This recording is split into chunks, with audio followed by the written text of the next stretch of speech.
Bonjour à tous.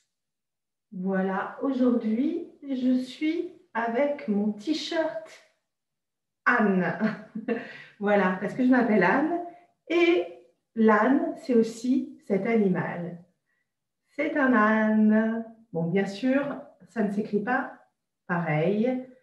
Donc, l'âne, l'animal, c'est A, accent circonflexe, N-E. Donc, c'est différent. Mais voilà pourquoi j'ai amené mon t-shirt Anne, parce que je vais vous raconter une histoire, je vais vous lire une histoire qui parle d'un âne. Alors, j'ai partagé mon écran pour que vous puissiez suivre la lecture comme d'habitude. Donc, j'espère que vous m'avez entendu avant parce que j'avais l'impression que le son avait été coupé.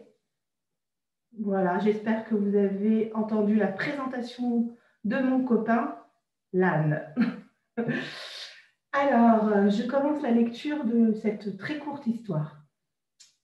Le titre, La légende de l'âne et du puits. Alors, juste pour le vocabulaire, vous avez vu, je vous ai mis le vocabulaire à côté. Un âne, a donkey, c'est lui. Un puits, a well. Gémir, to groan.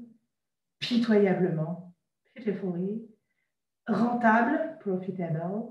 Une pelle, a shovel. Boucher un puits, to plug a well. Une pelletée, a shovelful.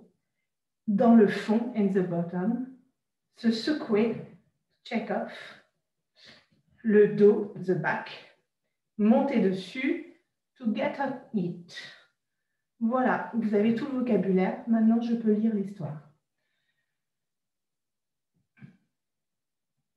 Un jour, l'âne d'un fermier est tombé dans un puits. L'animal gémissait pitoyablement pendant des heures et le fermier se demandait ce qu'il pouvait faire.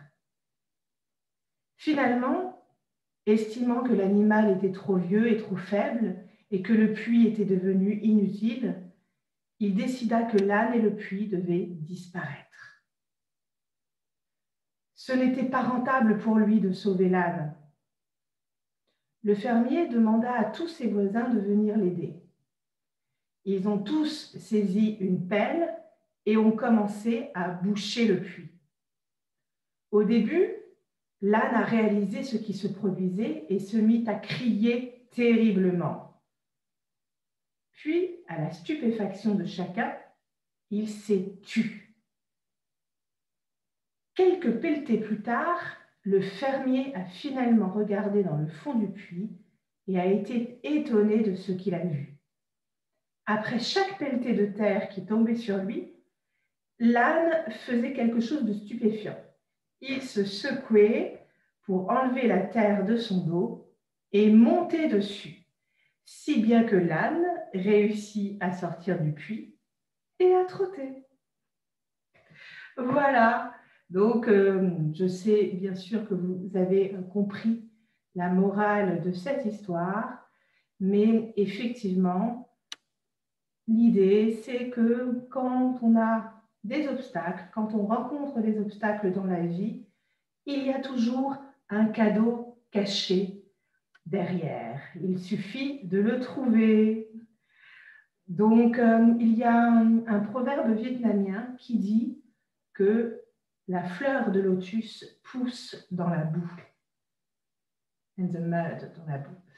Voilà, j'espère que cette petite histoire vous aura plu et j'espère que vous verrez les ânes très différemment parce que les ânes sont des animaux très intelligents.